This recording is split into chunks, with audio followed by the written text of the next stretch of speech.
Allahu, Allah, Allah. Hopes are you, my heart is yours. You are all I see. Do it all. Truth is this. Allahu, Allahu, Nabi, my machine. Heart is yours. My hopes are you. You are all I see. Do it all. Truth is this. Allahu, Allahu, Nabi, my machine. Allahu, Allah,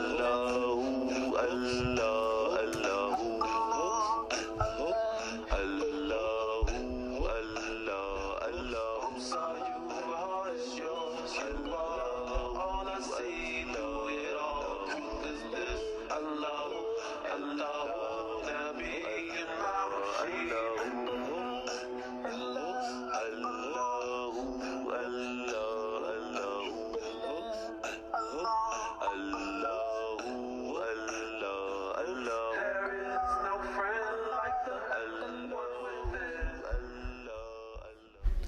Unbox your light and tie it to the end of the string. Your plants need about 14 to 16 hours of light every single day, and the light should be hanging over the plant just barely, that it's not touching it. As the plants grow, just pull the string up a little bit to raise the light. We're actually making a replica of this. This is a grow stand. It costs about $800 online. Now these lights were so bright that it gave me a headache, so I use a blanket to cover them whenever the lights was on. And remember to keep the lights on for 14 to 16 hours a day.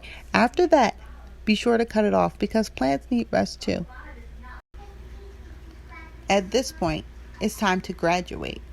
The plants have the two leaves here and there called the cotyledon, and in the middle is the true leaves. And at that point, you want to put it into these cups. When you put it in these cups, it's a very simple process as well. What I do is I just grab my spoon and I begin to shovel it out very gently from the sides.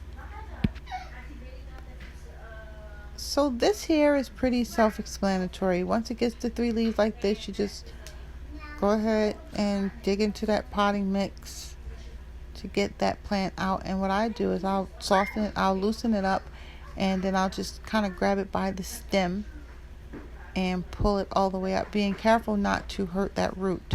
Now the root, as you can see, is going to expand into the dirt that we have. I'm using garden soil, but you see this root here? It looks like a piece of string.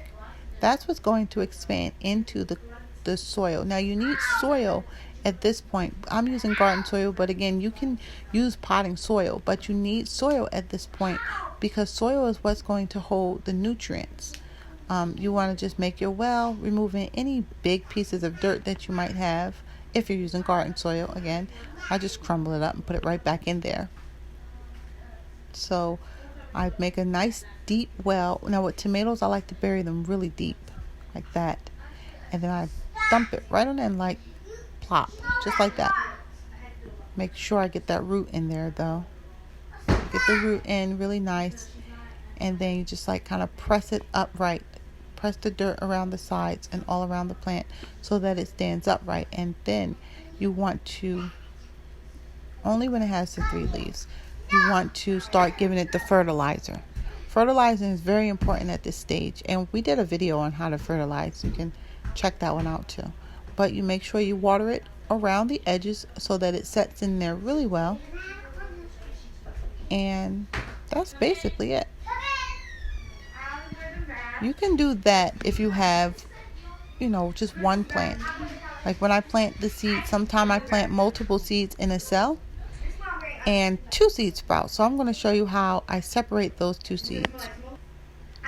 When you have seeds that sprouted, like here we have 3 seeds that sprouted into the soil, because remember I planted more than 1 seed in each. You do it the same way. You just basically pull it up by the root very gently, and then you just want to, what I do is I just squeeze, just pull it apart really nice and slowly until that root comes right from being tangled.